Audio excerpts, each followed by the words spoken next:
Hi there, fellow entrepreneur. In the previous video, you got a quick introduction to some preparations for validation.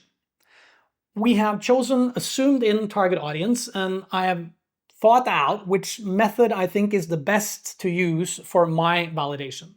My hypothesis has been updated, but now I actually have to plan in detail and execute my validation. So this will be quite a long video because there is a lot to cover. If you think I'm going too fast, just press pause, go back, and make sure you catch everything. I've done this a lot, and it's easy to just rush forward, especially because I'm sitting here with my idea, not knowing what your idea is all about. So what we are going through is this. Once again, what is my idea? What is the assumed in target audience? What experiment do I want to use? How do I construct the experiment? How do I conduct it? What data do I collect? How do I analyze this data? And what is the outcome of the experiment? Answering the question, is this the right or wrong idea? So first, let me remind you about my idea, who it's for, why they want to use it, my hypothesis, and my definition of success. So my idea is PingPang, a virtual agent that handles your LinkedIn messages. It's for LinkedIn Premium users, and I think that they will use it to find messages they care about, sorted away from the spam messages. My hypothesis is 10% of LinkedIn Premium users who are introduced to PingPang will subscribe for $20 a month to find messages they care about and automate responses to spam. My list of 1,000 randomly selected premium LinkedIn users is my zoomed-in target audience. My idea is a piece of software, and since I'm quite experienced in building digital products like this, the expected conversion of 10% for a subscription of $20 a month gives me an income of $2,000 a month from the test audience if my hypothesis is true. And as we've learned at this point, it makes sense to define success. And to do that, I've done some desktop research and some simple math. And not surprisingly, I was surprised. If I create PingPang using, off-the-shelf services such as ChatGPT doing the job for me with some reasonable assumptions like each user receives 100 messages a month on LinkedIn and 80% of that would be spam, that requires, a friendly response, I'll end up spending about $28 to serve one user for 1 month. That is if I use one of the large language models of ChatGPT. And as we can see, the hypothesis is not set up for success because in this case, the cost is higher than the expected income. I pay $28 to serve a customer that pays me $20. So as we've learned before, I will not be discouraged by this. First, it's crucial to discover this now because I'd rather have a little pain now than a lot of pain later.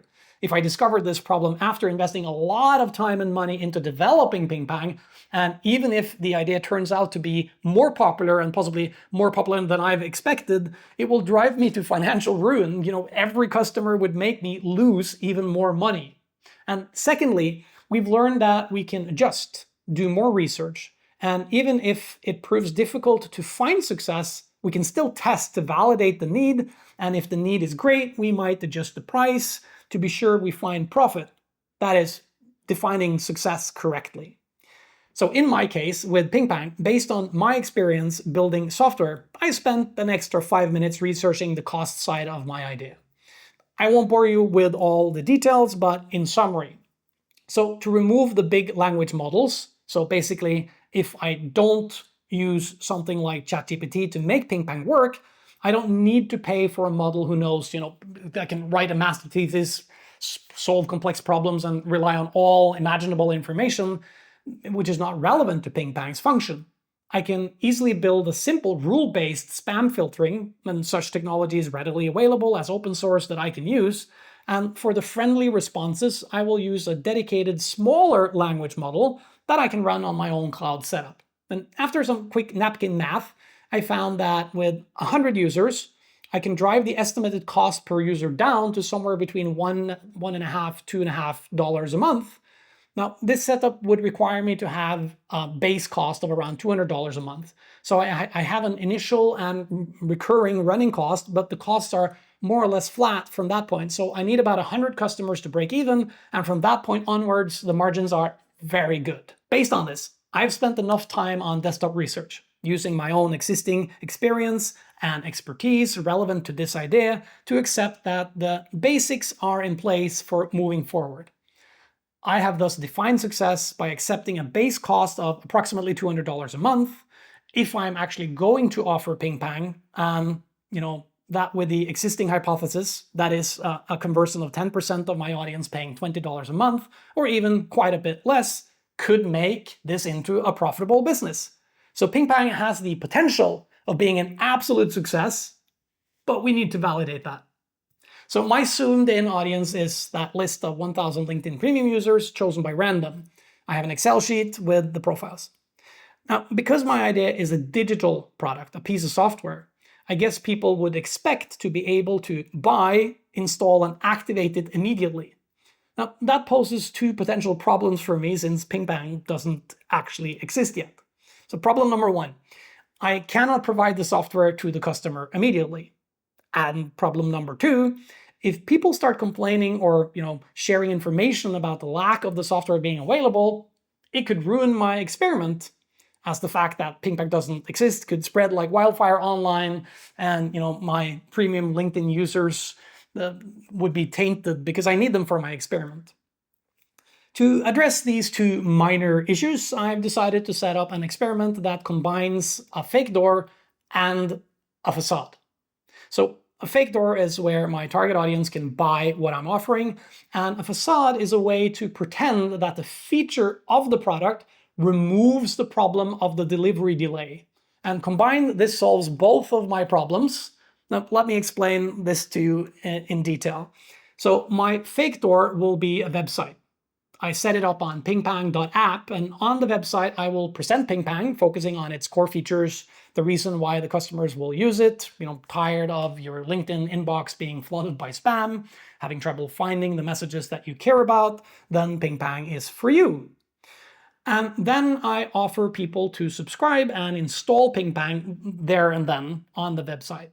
Further, on the website, I will present some screenshots from the user experience, which show how PingPang has neatly removed spam, ensures that your inbox is clean, and that the messages you care about come into view, plain and simple. Well, we can also show a screenshot of how PingPang has politely responded to a spam message, something like, "Thanks for your message. I'm not currently looking for outsourcing services, but I'll be sure to let you know if my needs change in the future. Best regards, Daniel." So all of these screenshots are based on my simple sketches, an idea of how the product might work. And after all, I'm the inventor of PingPang, so this is easy. I get a designer at Fiverr to make the screenshots for a few bucks. There will obviously be price information on the page, and when the user clicks on the install button, they will be presented with a classic payment form. And I will use something like WooCommerce, an online store software that is available globally, accepts payments with Stripe and other options. But more importantly, they give you the ability to authorize payments, but you can choose not to capture the payment. Or you can complete, but issue a refund. So when a person purchases PingPang for a $20 a month subscription, fully refundable if the user is not satisfied, they will receive an email with instructions on how to install it. Now, I could run this experiment without the refund option, but for legal reasons, I think it's best to provide a 100% money-back guarantee and some fine print explaining that their card will be authorized and only charged when the service is installed and activated.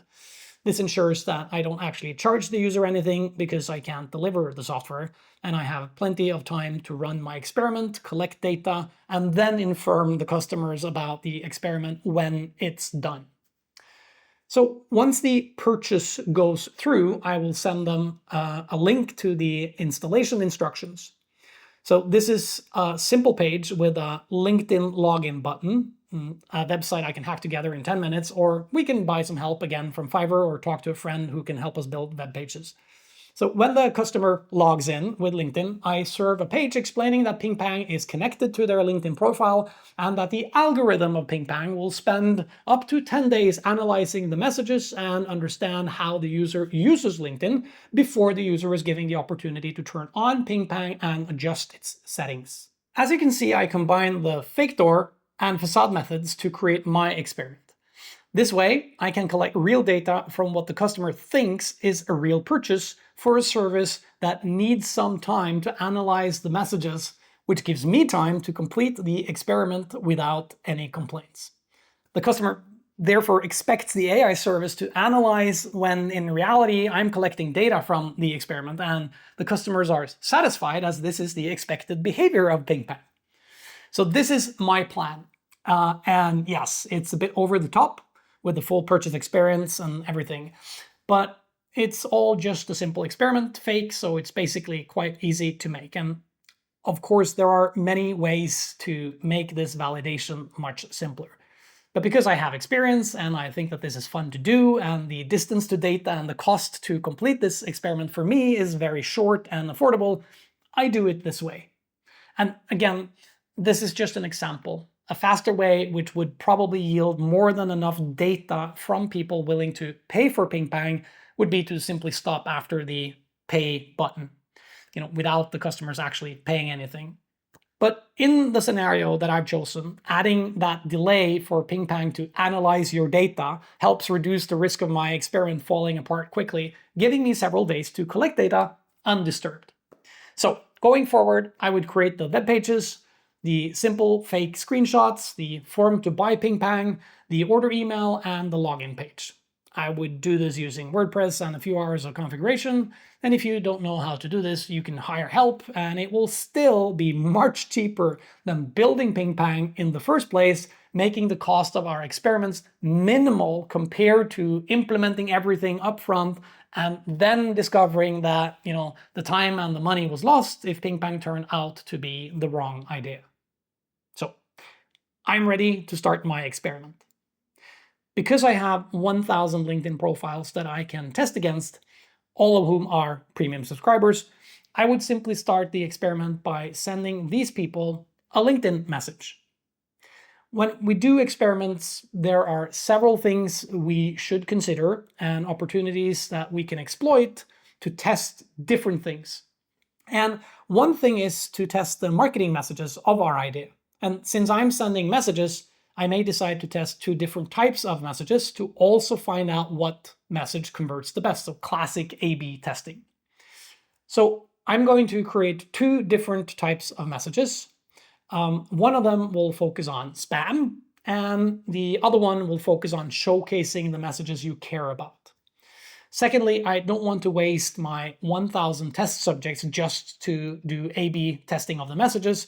There are other things and important things that I would like to test as well, such as the price sensitivity of PingPang, assuming anyone is interested at all.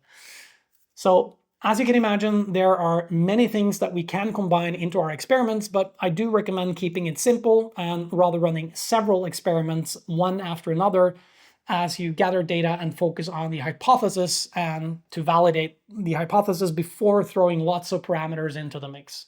So for my experiment, I have created 2 variations of the messages and 2 variations of the landing pages to serve 2 different prices. And that gives me 4 combinations. And that's more than enough of complexity. The aim is primarily to check whether my hypothesis is correct, that the 10% will buy PingPang for $20 a month. But I would also like to test my messages and see what message converts best. That's whether people care about avoiding spam or finding important messages, and how price sensitive the target group is by offering a $30 price point as well. So there are 4 variations, and I have to make 2 versions of my website as the price will be different. Other than that, the rest is the same. So I decided to use 400 of my 1,000 contacts and send one message to the first 200 and the other message to the next 200. And that leaves me with 600 contacts that I can use for further experiments once I've collected the initial data. So here is an example of the message and what I would send to them. Hello, name. Tired of spam cluttering your LinkedIn inbox? Have you ever felt like you are drowning in unwanted messages for things you would never buy? It's annoying, isn't it? Meet PingPang, a virtual agent that helps you cut through the noise and respond politely to spam so you can focus on the messages that really matter. PingPang sorts through your LinkedIn inbox so you only see what's relevant, whether it's from colleagues, friends, or prospects. Click here to learn more about PingPang and say goodbye to LinkedIn spam. As you can see, I'm not talking about the price in the messages itself. I'll do that on the landing page, where I can easily change the price whenever I want to. This enables me to adjust along the way, and what people see and their expectations are not distorted by the messages that I've sent to them. So with this rig set up, I'll simply start sending my messages. And I can obviously do that manually, but there are scripts out there that can help me automate this. When you do your experiment, and if it involves sending messages like in this example, you decide how you want to do that. But make sure you don't break any rules, and if you do, that you understand the consequences. In this scenario, we're actually sending spam as a point to find out if people have spam problems, and if it annoys them, they can pay to make the problem go away. I find some comfort in that, since we want to create PingPang if the market wants it. Then PingPang is an effective solution to exactly this problem. And in addition, LinkedIn is a network that, with a premium subscription, allows you to send sales messages to users, so we're not doing anything wrong here, even if it can be annoying for people. But that's exactly what we seek to solve for them. So this is, in reality, a win-win situation.